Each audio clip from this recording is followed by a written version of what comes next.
जो आज के वीडियो लेक्चर में हम तीसरे महान मुग़ल सम्राट शाहजहाँ की विषय में बात करेंगे।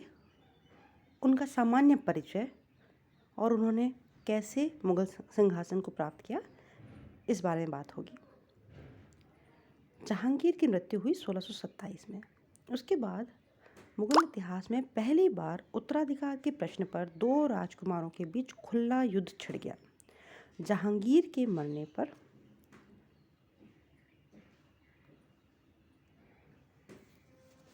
साम्राज्ञी नूरजहां के समर्थन से राजकुमार शहरयार को उत्तराधिकारी घोषित किया गया, मगर शाहजहां ने आसिफ खां की सहायता से उसका विरोध किया और युद्ध में विजयी होने के पश्चात उसने सत्ता ग्रहण की।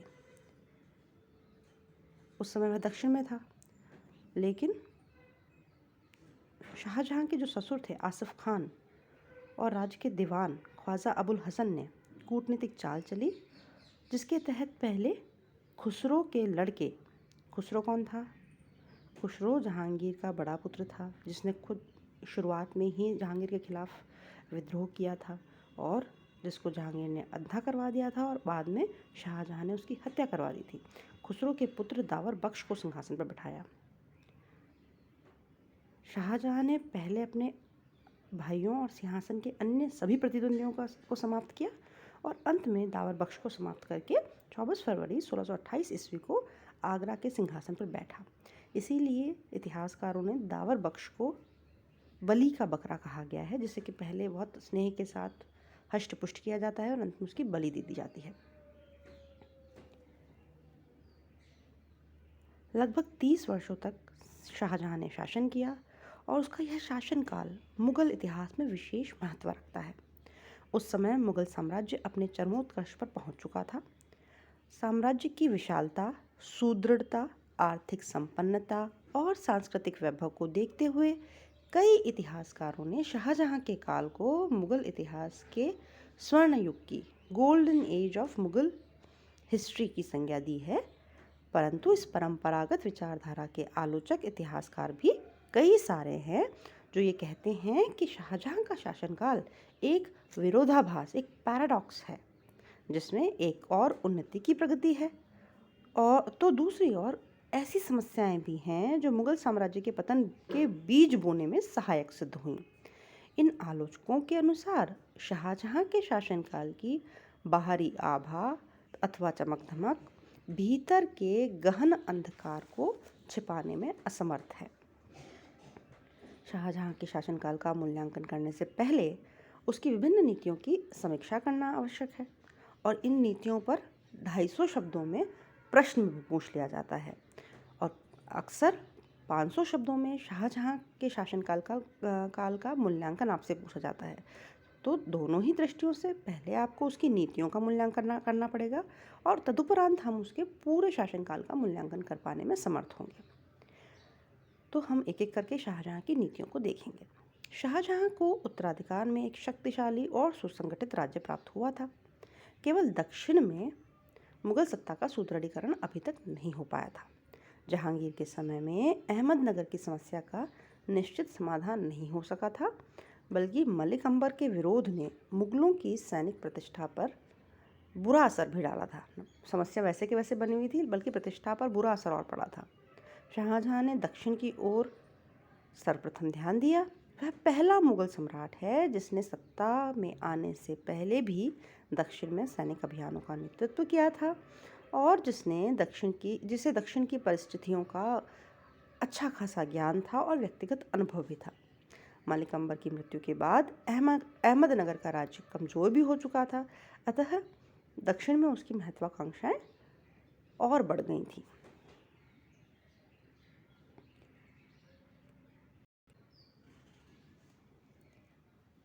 अब हम बात करेंगे शाहजहां की दक्षिण नीति की।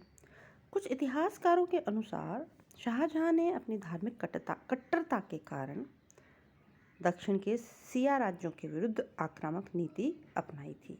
ये आक्षेप लगाया जाता है उसके ऊपर, लेकिन वास्तविक स्थिति ये है कि जो शाहजहां की नीति थी वो व्यक्तिगत महत्वाकांक्षा, वो खुद बहुत महत्वाकांक्षी था।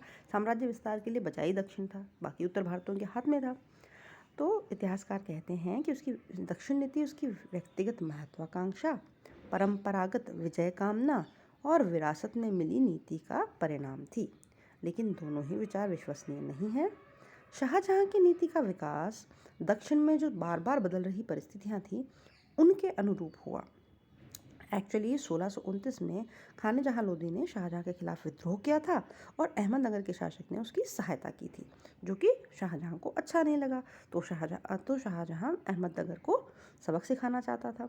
इसके अलावा शाहजहां ने व्यक्तिगत रूप से ये अनुभव भी किया था कि अहमदनगर के जो शासक हैं वो मुगलों के खिलाफ षड्यंत्र करते हैं और उनके षड्यंत्रकारी शत्रुतापूर्ण व्यवहार का अंत केवल अहमदनगर को मुगल साम्राज्य में मिलाकर ही संभव था।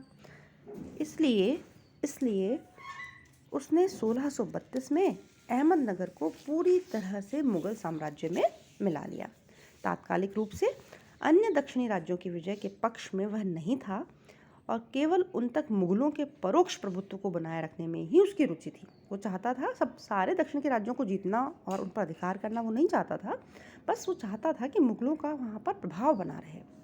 उसने 1636 तक बीजापुर और गोलकुंडा के शासकों को भी संधि करने के लिए बाध्य कर दिया। तब यह पाया कि दक्षिण के शासक मुगल सम्राट की संप्रभुता को स्वीकार करेंगे, उसे निर्धारित नजराना या कर देंगे और मुगलों द्वारा इन राज्यों पर आक्रमण नहीं किया जाएगा। बीजापुर के किसी भावी आक्रमण से गोलकुंडा की रक्षा का आश्वासन मुगल सम्राट ने दिया। इन संधियों द्वारा मुगलों का प्रभाव दक्षिण में अपने चरमोत्कर्ष पर पहुंच चुका था। देखो भाई, अहमदनगर को तो उसने जीत लिया और बीजापुर और गोलकुंडा के शासकों के साथ संधि कर ली। इससे दक्षिण में मुगल प्रभाव अपने हाईएस्ट पर, अपने चरमोत्कर्ष पर पहुंच गया। इसी वर्ष शाहजहां ने अपने पुत्र औरंगजेब को दक्षिण का सूबेदार नियुक्त किया। वह 1644 तक इस पद पर रहा और पुनः 1653 से 57 तक भी 2 बार उसे दक्षिण में नियुक्त किया गया था। औरंगजेब ने दक्षिण में महत्वपूर्ण सुधार लागू किए और वहां कृषि के पुनरुद्धार के उपाय भी किए। दक्षिणी राज्यों के साथ औरंगजेब के मतभेद भी प्रकट होने लगे। नजराने की धनराशि के निर्धारण और दक्षिणी राज्यों के सामंतों को संरक्षण देने के प्रश्न पर बीजापुर और गोलकुंडा के साथ औरंगजेब की युद्ध की संभावनाएं भी पैदा हुई, मगर दारा शिकोह के हस्तक्षेप के कारण युद्ध नहीं हुआ।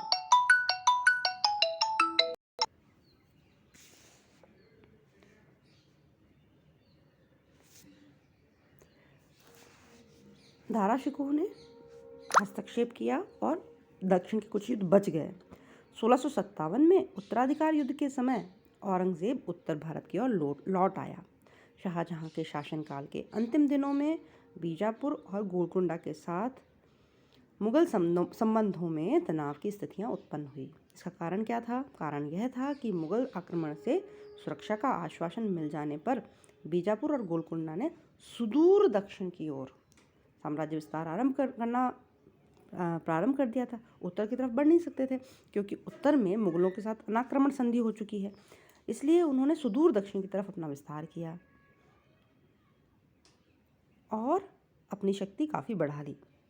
दक्षिण में इन दोनों शक्तिशाली राज्यों बीजापुर और गोलकुंडा का उदय चिंताजनक था, विशेष रूप से इसलिए कि वहाँ के शासक अपने अधिकृत क्षेत्रों पर पूर्ण नियंत्रण रखने में असमर्थ थे। बीजापुर में शाहजी और गोलकुंडा में मीर जुमला जैसे सामंतों का प्रभाव बढ़ता जा रहा था। दूसरी ओर शाहजहां को मध्य एशिया में जो क्षति उठानी पड़ी थी उससे उसकी साम्राज्य की प्रतिष्ठा भी प्रभावित हुई थी, जिसे पुनर्स्थापित करने के लिए दक्षिणी राज्यों के प्रति कड़ाई का प्रदर्शन करना अनिवार्य था। आप मध्य एशिया में असफल हो रहे हो तो अपनी प्रतिष्ठा को बचाने के लिए, अपनी इज्जत को बचाने के लिए आपको भारत में अपना शासन है जो सुदृढ़ करना पड़ेगा। इसलिए दक्षिणी राज्यों के प्रति कड़ा रुख अपनाया गया। आर्थिक कारणों से भी कोरोमंडल का जो क्षेत्र है वो महत्वपूर्ण था। अतः मुगलों द्वारा बीजापुर और गोलकुंडा के साथ सीमा के पुनः निर्धारण की मांग की जाने लगी। ऐसे में जो दोनों राज्य अब शक्तिशाली हो रहे थे, बीजापुर और गोलकुंडा, उन्होंने भी मुगलों का विरोध किया। इस तरह से दक्षिण में अस्थिरता बनी रही और मुगल शासकों का बीजापुर और गोलकुंडा पर पूरी तरह से प्रभाव स्थापित नहीं हो सका। लेकिन आप देखिए, शाहजहाँ के पूरे शासनकाल में दक्षिण में अस्थिरता बनी हुई है और एक शक्तिशाली राजकुमार को वहाँ का कार्यभार दिया गया है। लेकिन उसके बावजूद भी बीजापुर और गोलकुंडा अत्यंत शक्तिशाली हुए हैं। उन्होंने सुदूर दक्षिण में अपना साम्राज्य विस्तार किया है और वो दक्कन में मुगल प्रतिष्ठा को चुनौती दे रहे हैं। इस दक्षिणी भारत की इस परिदृश्य में ही अंततः शाहजहाँ की मृत्यु हो जाती है और औरंगज़ेब उत्तराधिकार संघर्ष में हिस्सा लेता है। इसी के साथ हम ये विषय यहीं समाप्त करते हैं। शाहजहाँ की पश्चिमोत्तर सीमांत और कंधार नीति, मध्य एशियाई नीति, धार्मिक नीतियों को हम अगले वीडियो लेक्चर्स में देखेंगे। तब तक के लिए धन्यवाद।